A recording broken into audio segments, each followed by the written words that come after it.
دیکھیے، سیاسی اعتبار سے بہت صاف طور پر میں آپ سے عرض کرتا ہوں کہ جی میں نے کئی بار یہ باتیں لکھی بھی ہیں۔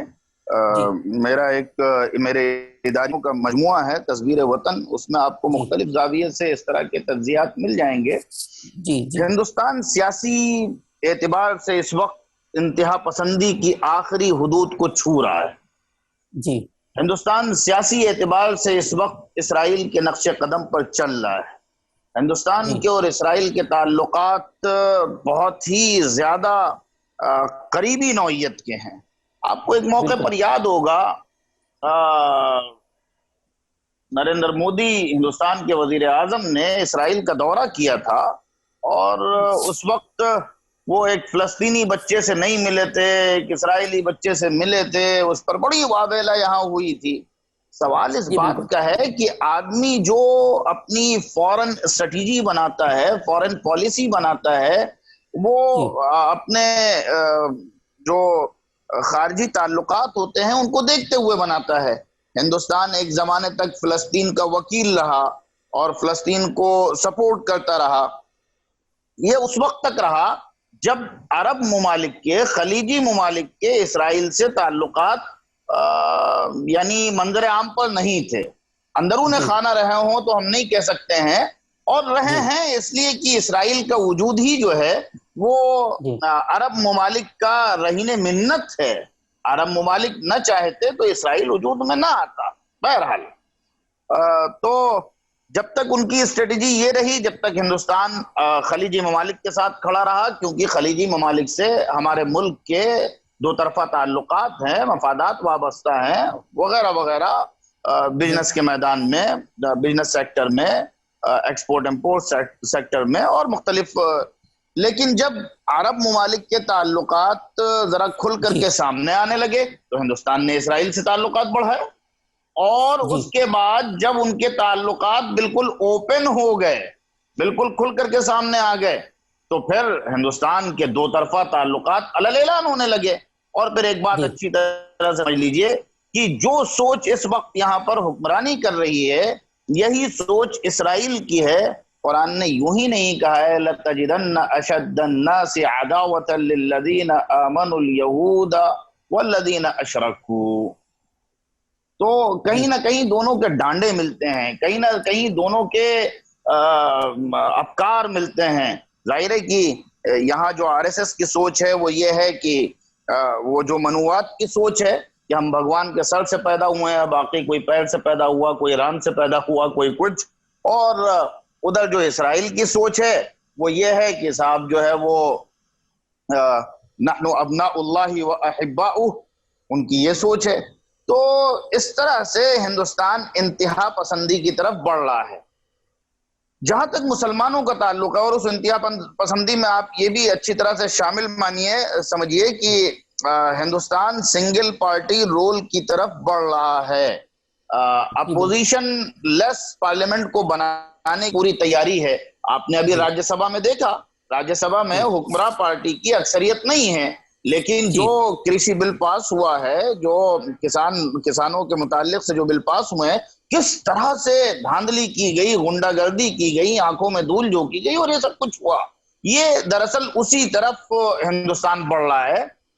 جو سیاسی اقدار ہوتی تھیں، مورل ویلیوز ہوتی تھیں، ان کو بھی اب پس پش ڈال دیا گیا ہے۔ جی جہاں تک مسلمانوں کا سوال ہے کہ مسلمان سیاسی اعتبار سے کہاں کھڑے ہیں، تو آپ کو بہت صفائی کے ساتھ اس بات کو قبول کر لینا چاہیے کہ آپ کے ووٹ کو پہلے جو حیثیت حاصل تھی، اب آپ کو ووٹ دینے کا ادھیکار تو فی الحال ابھی حاصل ہے، لیکن آپ کے ووٹ کی کوئی حیثیت نہیں رہ گئی ہے۔ اول تو انہوں نے جو اسٹریٹجیز بنائی ہیں وہ اس طرح جی سے بنائی ہیں کہ اکثر مسلم بہمول جو سیٹ تھی، جہاں پر مسلم ووٹ افیکٹو ہو جائے تھے، اکثر سیٹیں وہ ختم ہو گئی ہیں۔ جو کچھ باقی ہیں وہاں اس طرح کا ماحول کریٹ کر دیا جاتا ہے کہ الیکشن یا تو ہندو مسلم ہو جاتا ہے، یا پھر ہندو مسلم ہو جاتا ہے تو ظاہر ہے کہ سارا فائدہ ان کو ہوتا ہے۔ آپ نے بہار کے پچھلے الیکشن میں دیکھا ہوگا کہ الیکشن کو اس طرح سے فرقہ وارانہ رنگ دیا گیا کہ لالو کا جو یادو ووٹ ہوتا تھا اور نتیش کا جو کرمی ووٹ ہوتا تھا وہ بھی بی جے پی کو ملا. یہ بہت اہم بات ہے. تو یا تو اس کو اس طرح کا فرقہ وارانہ رنگ دے دیا جاتا ہے یا کچھ خرید و فروخت کے ذریعے ایسے کینڈیڈیٹس اور ایسے لوگوں کو سامنے لایا جاتا ہے جس کی وجہ سے جہاں آپ مؤثر ہوتے ہیں وہ بھی آپ کا ختم ہو جاتا ہے. مسلمانوں کے پاس دراصل ہندوستان میں کوئی سیاسی ایجنڈا ہے ہی نہیں سرے سے. یہ بہت تلخ حقائق ہیں. لوگ نہ ان کو سننے کے لیے تیار ہوتے ہیں نہ اس کو پڑھنے کے لیے تیار ہوتے ہیں. اس کے جواب میں صرف گالیاں دی جاتی ہیں. ایک بھیڑ ہے جو گالیاں دیتی ہے, بس سنجیدگی سے اس پر غور نہیں کرتی ہے. دراصل جب 1947 میں ملک آزاد ہوا اس وقت جو تقسیم کا سانحہ پیش آیا وہ ایک ایسا سانحہ تھا جس کے اثرات ابھی تو ہم جھیل ہی رہے ہیں, آئندہ کب تک جھیلیں گے نہیں کہہ سکتے ہیں. بہرحال وہ ایک ایسا موقع تھا کہ یا تو تقسیم مکمل ہوتی اور یا تو تقسیم نہ ہوتی. جو صورتحال پیش آئی اس کے نتیجے میں مسلمان بٹ گئے. مسلمانوں کے بٹنے کے بعد یہاں 1947 کے بعد جو پالیسی اپنائی گئی, جو اسٹریٹجی اپنائی گئی وہ انتہائی نقصان دہ ثابت ہوئی. اس وقت کے حالات ایسے رہے ہوں, ٹھیک ہے کانگریس کو سپورٹ کیا گیا اور کانگریس کے ساتھ مسلمانوں کا تعاون رہا, لیکن آگے چل کر کے مسلمانوں کو اپنی لانگ ٹرم منصوبہ بندی کر لینی چاہیے تھی جو مسلمانوں نے نہیں کی.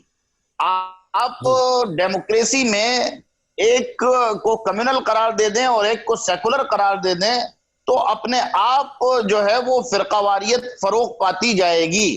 نتیجہ یہی ہوا کہ کانگریس آپ کی ہمدرد بن کر کے آپ کو کاٹتی رہی, آپ کو چھیلتی رہی, آپ کی جڑوں کو کھوکھلا کرتی رہی, اور بی جے پی آپ کی دشمنی کا نام لے لے کر کے اپنی فرقہ واریت کا رنگ جو اس کا تھا اس کے ذریعے سے آگے بڑھتی رہی. نتیجہ یہ نکلا کہ آج کانگریس خود اپنے وجود کو ترس رہی ہے اور بی جے پی دندناتی پھر رہی ہے.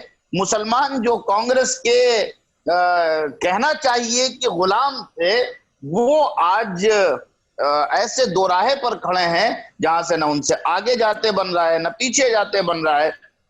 ایسی ڈیموکریسی میں مسلمانوں کے پاس اپنا ایک ایجنڈا ہونا چاہیے, اپنا ایک منصوبہ ہونا چاہیے. ایک تو لانگ ٹرم منصوبہ ہونا چاہیے جس کے نتیجے میں وہ اپنے پیروں پر کھڑے ہو سکیں, بیساکھیوں کا سہارا چھوڑ سکیں, اور ایک شارٹ ٹرم منصوبہ ہونا چاہیے. شارٹ ٹرم منصوبے میں ان کی ایک متحدہ پالیسی ہونی چاہیے, ان کے شرائط ہونے چاہیے, وہ لوگوں سے معاہدہ کریں شرائط کی بنیاد پر. کسی ایک کو دوست قرار دے دینا اور کسی ایک کو دشمن قرار دے دینا میرے نقطۂ نظر سے کسی جمہوریت میں کسی اقلیت کے لیے انتہائی نقصان دہ ہے. اس کا نتیجہ اس وقت ہم یہ جھیل رہے ہیں کہ آج کی تاریخ میں ہماری بات تک سننے والا کوئی نہیں ہے.